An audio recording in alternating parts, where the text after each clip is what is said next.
Hey guys, so here we are with day one of learning how to sprout with hydroponics. As I mentioned in the video, the materials video yesterday, you would need some sprouts. I'm using these Mum's sprouting seeds. You don't need sprouts, you need seeds to grow sprouts. Some water, I have some water here, and some empty containers. So I'm keeping it really simple. Everybody's got either a mason jar or plain old glass at home. I've got some sprouters and different things, but it's not necessary. So starting off, I'm gonna do a tablespoon of each seed. It's kind of approximate. So these ones here are fenugreek. You can see these little guys here. So these guys have a pretty intense aroma. As a sprout, they have a spicy flavor. So I'm taking just a tablespoon, and you can see them for real right there, if it'll focus. Still learning this camera. Maybe not. Whatever. They're yellow and getting all over the place. So those are going in there.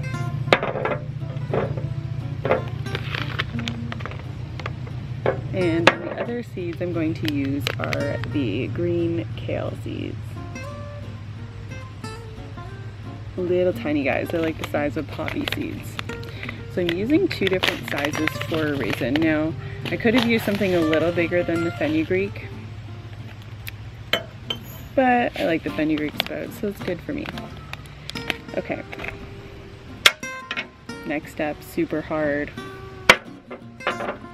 2 glasses, both the sprouts in them. We're gonna go about halfway full. Make sure you do more water than you think you need. Do not use a container that just barely fits your seeds, or even your seeds go halfway.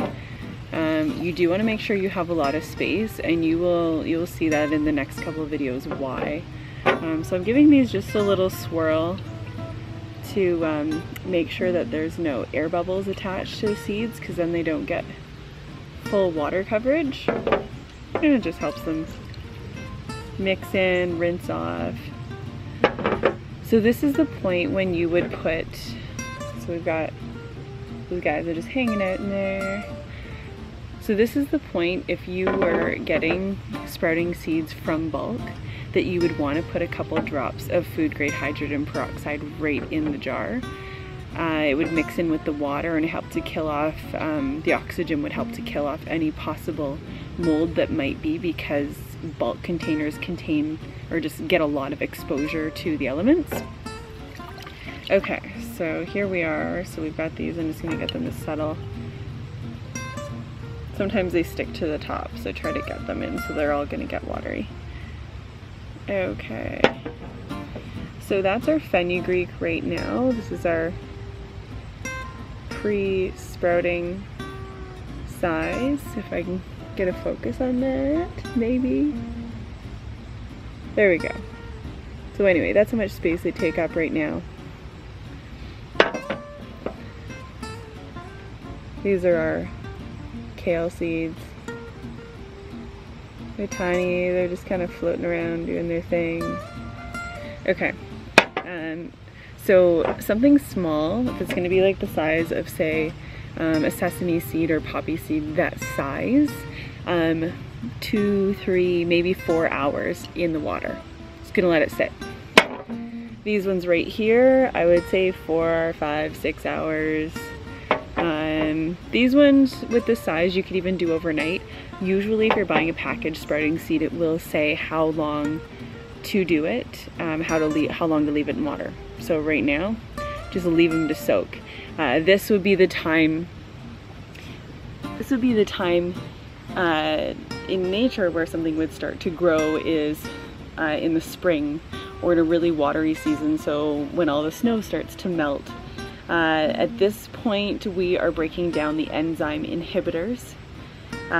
Same reason if you use a lot of nuts and seeds, and you might be familiar with soaking nuts before using them. Same idea. So once the enzyme inhibitors are broken down, then the sprout is ready to come to life. So I've had these fenugreek sprouts. I only do them once in a while, but I've had this particular package for probably about 5 years. So when sprouts are stored in a cool, dry environment, or seeds, I keep calling them sprouts. When seeds are stored in a cool, dry environment, they're good kind of indefinitely. The kale ones I've had for about a year now. They've probably been a package longer than that.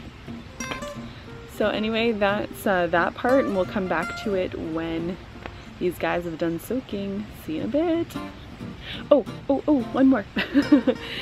So in addition, so I mentioned the optional add-ins.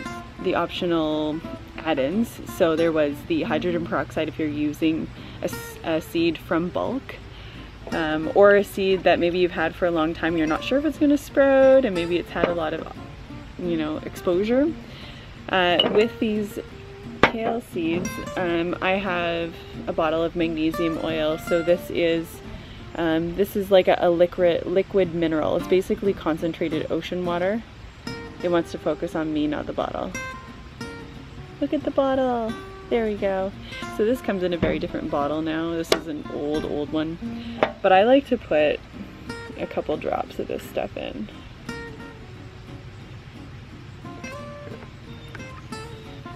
So what I'm doing there is just kind of adding some potential nutrients to the seeds.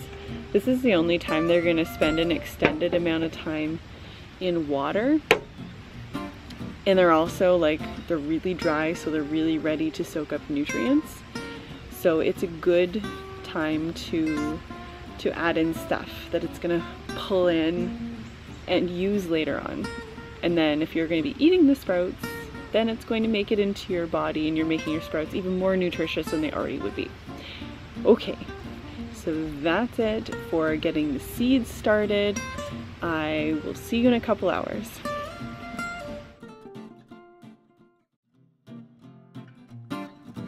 Okay, so here we are about 2 hours in. So there's these lovely kale seeds. They've got a little bit of color there. And then these guys are awesome. This will actually show you. So the fenugreek I'm going to leave for a little while still.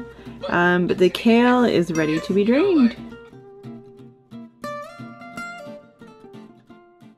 So ready to drain the kale, I simply pour it out. You can use a screen if you have one.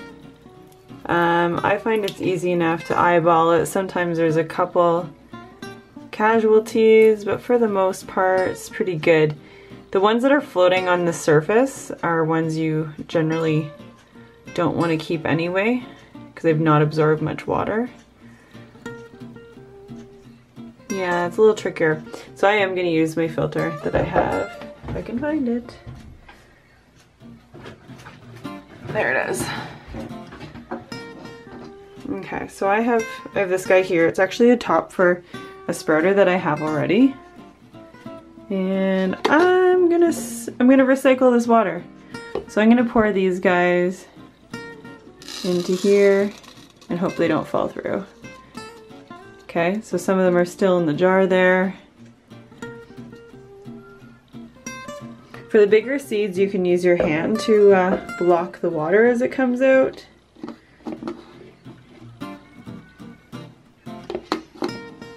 And so these guys, it's actually really great when they do stick to the edge. So this is really important with small seeds. You don't want them sitting in any water that's left over at the bottom. So you can either leave them in a strainer until they start to grow some tails, or just make sure they're pressed up against the edge of something. And the last thing you want to do is cover it. I'm going to leave those guys in there, and I'm just going to leave my strainer on top. But it's good to cover your container with either a damp cloth or tea towel or something like that, just to keep it moist, because the seeds are so small still. You don't want them to dry out. And that's the end of day one. Drain them out, And I'm going to do the same with the fenugreek a little later. I may or may not record that, but it's the same idea. It's draining it out. Right here, there's hardly any, there's a tiny bit of standing water left in there. So I'm going to make sure that I get, well, yeah, I'm going to try to get rid of that as well. They've soaked for 2 hours, and that'll be good for these guys. And then hopefully we'll see some progress tomorrow. Bye.